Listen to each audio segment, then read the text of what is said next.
Good evening, everyone. We can highly recommend this, actually. We've been using this for the last couple of years, and it's a fantastic resource. And so as it was here, I just want to give it a little plug. We're Steve and Viv Bateman. We're from Vinyard 61 Church. It's in a suburb. We launched our church about 4.5 years ago in a little suburb called Balham, South London, near Clapham Junction and Brixton. And we're a Vinyard church, which means we're attached to a bigger movement in the UK and Ireland. And our vision, Isaiah 61, became our mandate. This time last year, we launched another site in Battersea, just as the church has grown over the last 4.5 years. Our average age of our church is about 27. I often claim I'm about 28, just to try and relate to that crowd. And it's just a real honor to be here. It's also being asked by Andy to do this. It's helped us to look back at what are some of the things that we've done intentionally. So we asked our staff team and some of our leaders, and it's been a really, really helpful way for us. What does it look like to have a thriving church? And we want to try and be as practical as possible. For us, one of the things that we do is humor, and so please don't write this down, but one of our number one top tips is to have Jack Black memes in your PowerPoint. We realized this was a kind of a 9:10 talk on midweek, so the slides are going to have some Jack Black, who's an actor, is going to have some Jack Black memes. If they go down well, then I'll take credit. If they absolutely bomb, then it was Steve's fault. I think I'm going to be taking the blame. Okay, so number one of our 10 practical tips. You've heard a lot about vision already, and I'm sure you'll hear loads more about vision over the rest of the conference. But our first one is vision, and it's repeating vision. It's repeating it again and again and again. And one of the things that we just ask is, like, what has God only asked you to do? What has he asked only you to do? And then it's like putting some language and some vision around that, and some things that actually capture people's emotions. And then repeat it. Good leaders repeat themselves. Turn to your neighbour and say, good leaders repeat themselves. Good leaders repeat themselves. And sometimes, honestly, we feel like we're really bored of our vision.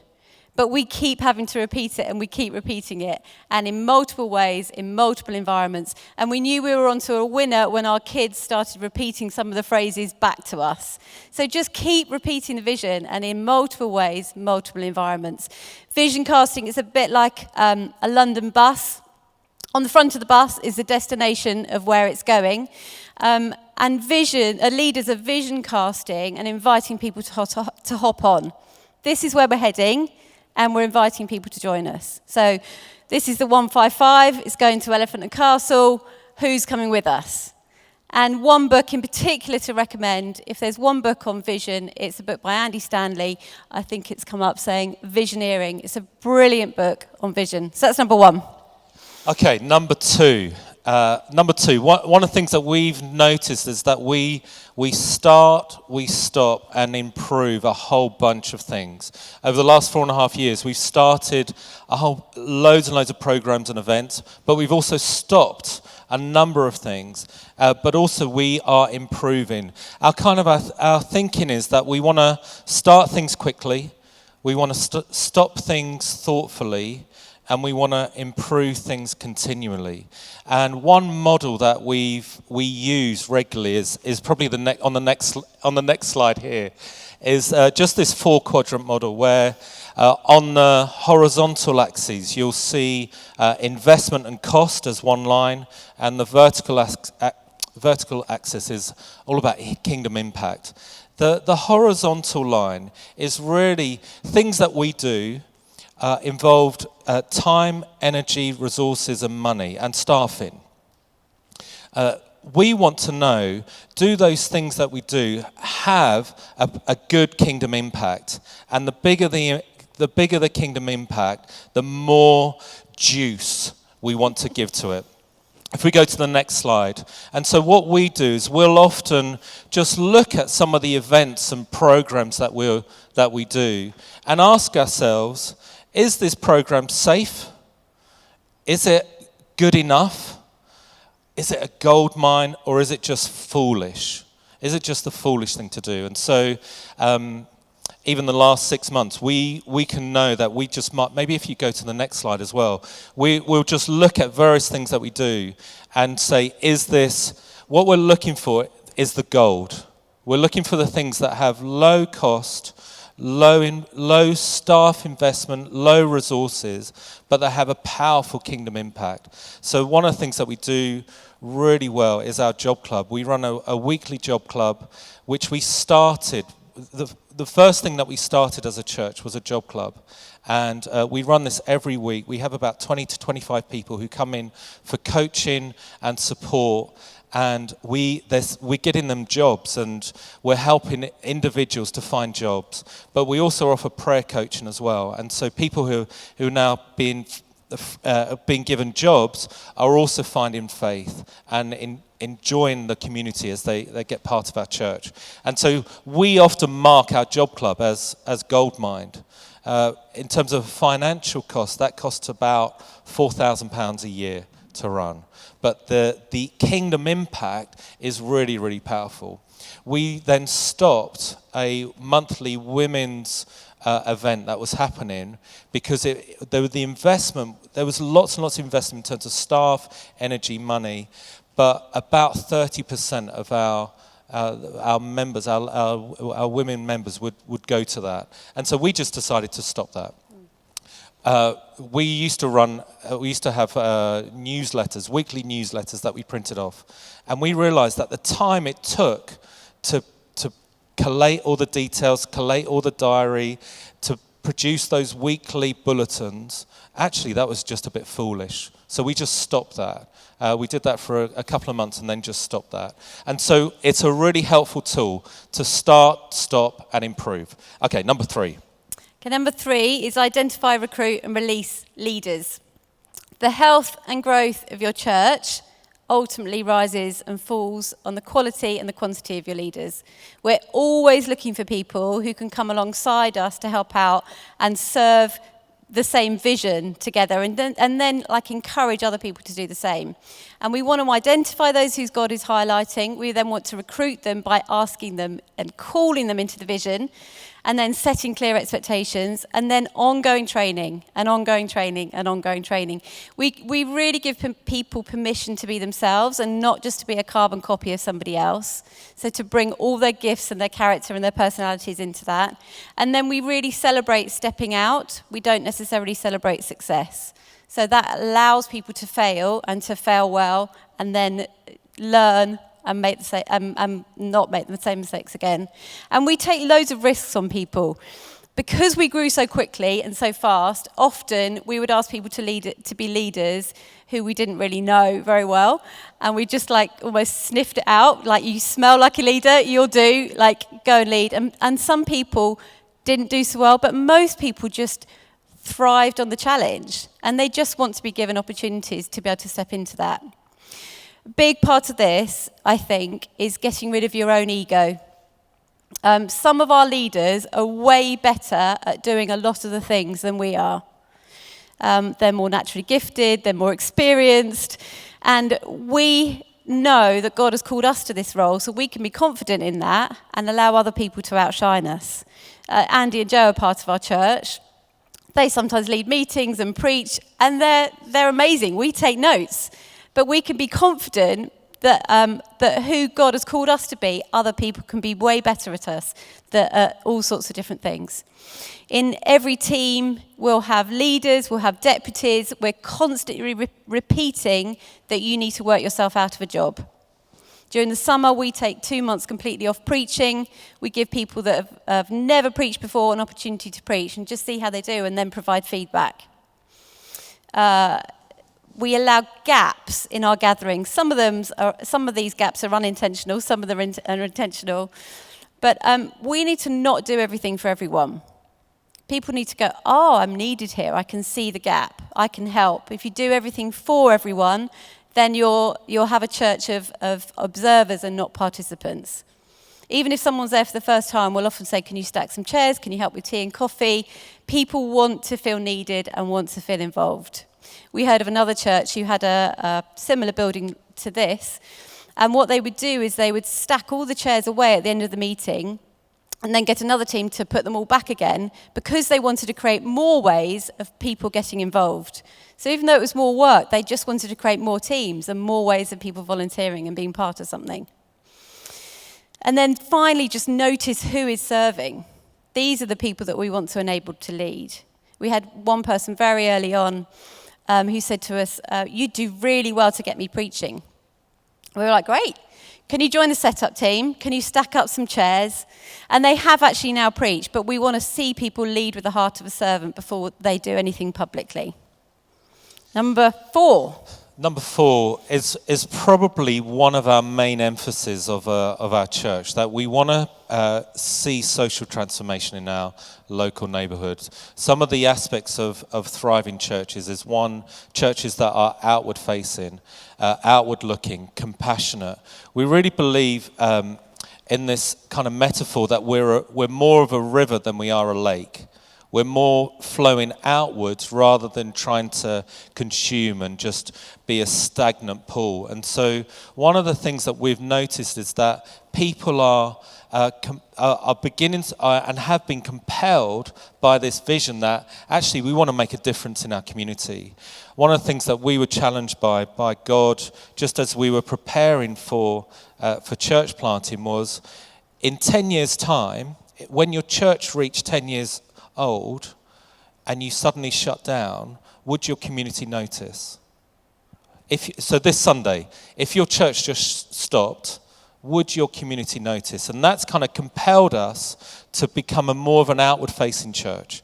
And so based in London, there are some fantastic churches, some fantastic celebrations on Sundays. And we just felt from God that we didn't want to be almost the best church in the community, but we just wanted to be the best church for the community. And so we want to involve lots and lots of people in the community. So we have volunteers who partner with us who aren't even part of our church. We want to also help people who've new to faith to get involved in outward-facing ministries. Probably the 2 hands of our church are compassion and supernatural. So we want to be the hands and feet of Jesus, but we also want to show and demonstrate God's love and power in like normal ways. And so we want to teach people how to pray for the sick and see them healed, but be normal about it. Just don't be religious. And so part of our movement as Vinyard churches is, and for many of us, in terms of a charismatic evangelical tradition, is one where we're just naturally supernatural. And so we run programs like Healing on the Streets, or we run where we'll go out and offer prayer for people. 7 words that could change someone's life are, can I pray for you right now?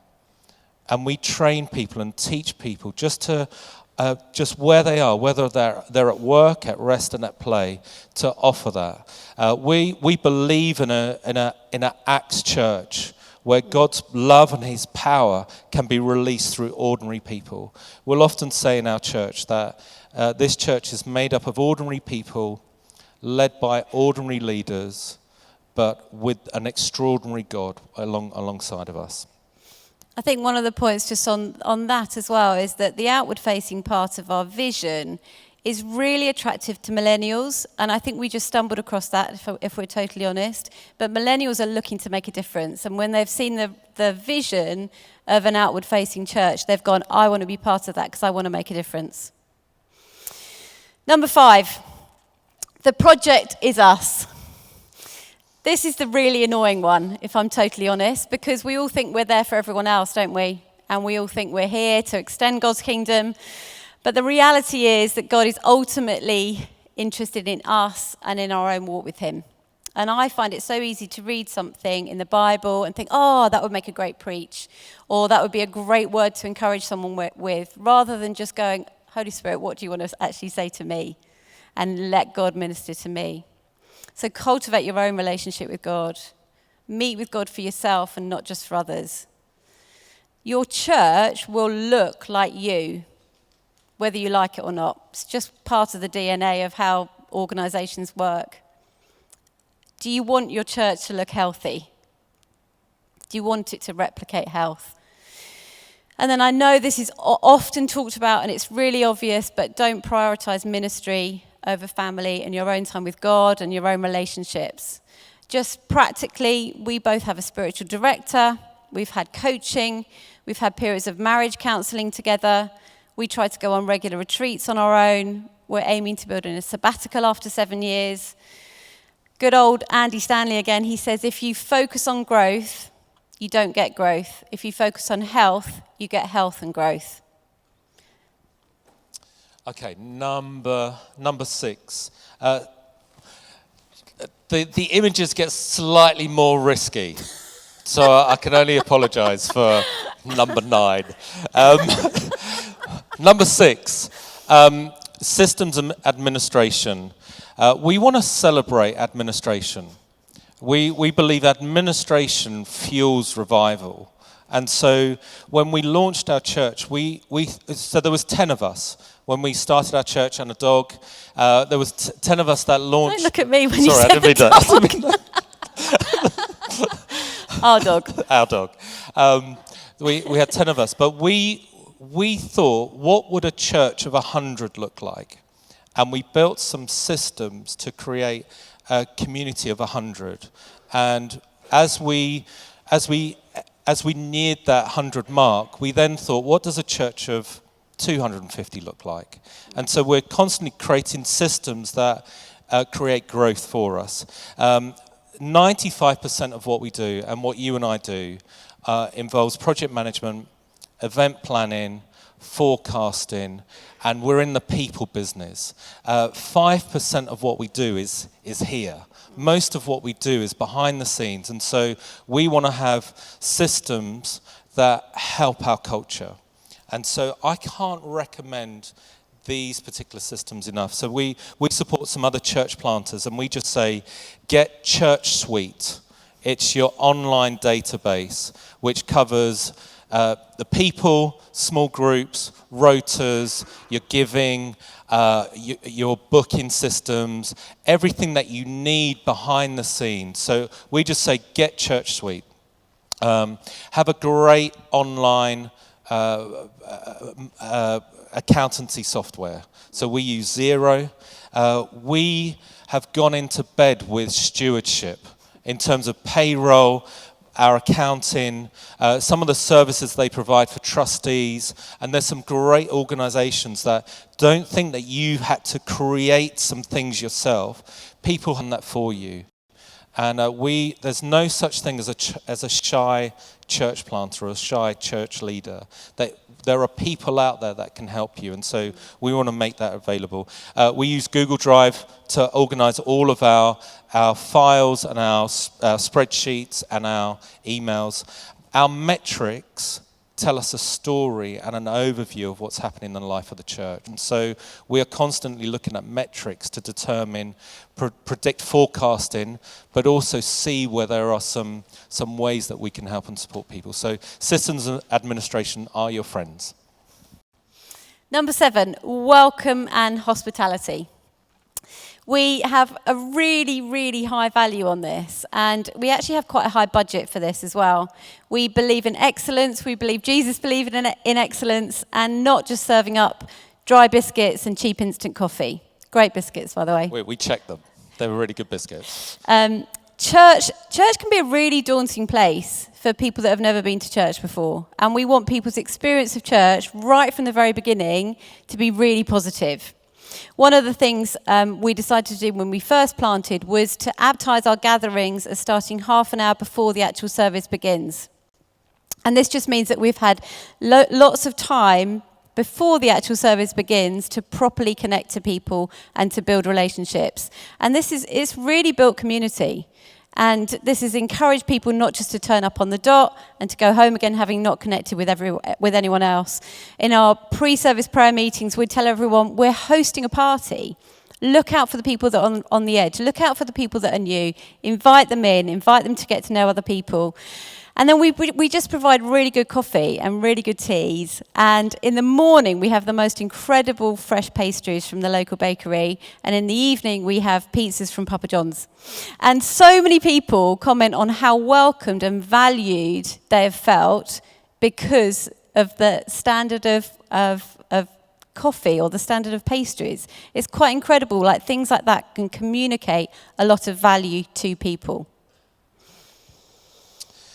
Number 8, embrace technology. Just before Christmas, about November time, we had someone message us on our Instagram app. It shows how much I know. Instagram app. And they asked us, would I be welcomed at your church? And they were asking some deeper questions about faith, identity, sexuality. And we ended up having this conversation with her on Instagram over that Thursday and Friday. She turned up on Sunday, hesitant, nervous, but she felt very, very welcomed into that. That night, she recommitted her life to Jesus. And 3 weeks later, she got baptized. We embrace technology because there's an audience out there that are looking, that are searching for community and searching for life. One of the things that we discovered about London and many of our urban areas is that people are really isolated.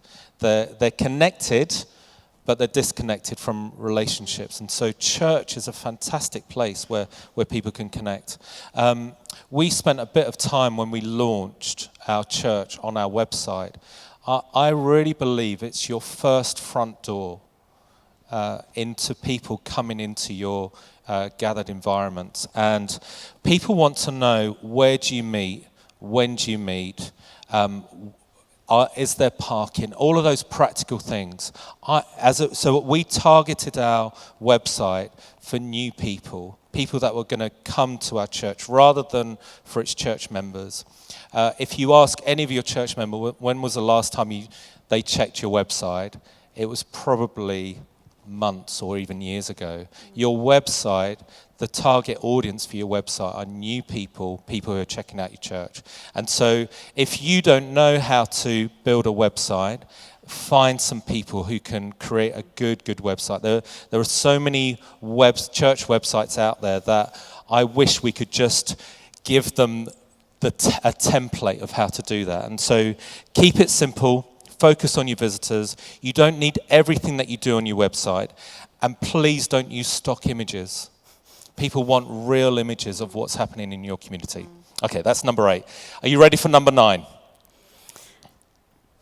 I do apologize. Authenticity. So John Wimber, who's the founder of the Vinyard movement, he said, I don't trust a leader that doesn't walk with a limp. I don't know about you. I walk with a limp. And many of us have traumas, have brokenness, have insecurities. And I think one of the things we've really found is if we lead with that, then that lets other people know that they can also be real. And we tell stories about ourselves that communicate that we're not the completed picture. We tell people that we've been in counselling. With our team, we describe some of the struggles and overwhelm because it gives people permission to be real and to be vulnerable. We want to be the same people that are up on a Sunday up the front, that are in the office on the Monday morning, and that are with our families at home. We model vulnerability. We expect our leaders to model vulnerability. And it just gives everyone else permission. And then part of this also is that we want it to be really fun. When we first planted, again, we were like, if this isn't fun, then we're out. Because it's got to be, I want to be part of a church that I want to go to and that I want to belong to and I want to be part of. So humour is a really, really, really important part. And just don't take yourself too seriously. Okay, last one. Forgive me of the slides there. That should say up. Up in, and that one should say in. And that says out. Mike Breen from 3DM Ministries, they developed Life Shapes, a discipleship tool for Christians, but also for churches as well. And we believe in a healthy balance of this up and in and out. Up is simply worship, our gathered environments, our Sunday meetings, our prayer meetings, where we turn the attention of ourselves and give glory to God. In is all of our small groups, our places where we connect. And so we run sports groups, activity groups, courses, midweek house groups, life groups, things like that. And so we concentrate on the ways that we can connect with God, as well as the ways we can worship and enjoy God. And then out is our outward expressions, which we've talked about a little bit. As a church focus, we want to have a healthy balance in all of those things. I don't know if any one of you have ever done Segway, and you stand on the Segway, or watch people doing Segway, you stand on the Segway. The way to move it is you have to lean into different directions, back and forth. What we found over the last 4.5 years is just our lean-ins have been really important for different times. And when we first started, for the first 6 months, there was no way we were going to start a Sunday service. But people kept saying to us, when do you meet? Where do you meet? And we're like, well, we don't meet. We're here for our community. And we began the upward expression in our gathered environments. We want to have a healthy balance in our programs, in our preaching, in our community, and in our vision. There's times, as I said, with a Segway, where we want to lean into, maybe we want to lean a bit more into our inward expressions, or we want to lean more into our outward expressions. So this comes in all kinds of things. Let me have the next slide. If we're strong on the up and the in, if we're a church that is strong on our gathered environments and our places where we connect and our midweek groups, I believe will be ineffective for the kingdom of God. But if we're focused on in and we're focused on the out, we'll soon get burnt out, because we need to rely on the Spirit of God. But if we're just up and we're out, we then become isolated. And so for you and I, as church leaders, we want to be constantly thinking about these three things of up, in, and out. Healthy balance in all of our areas of church life. Thank you so much for giving us this time and opportunity. I'm going to hand back to Andy, and they're going to do something else with us.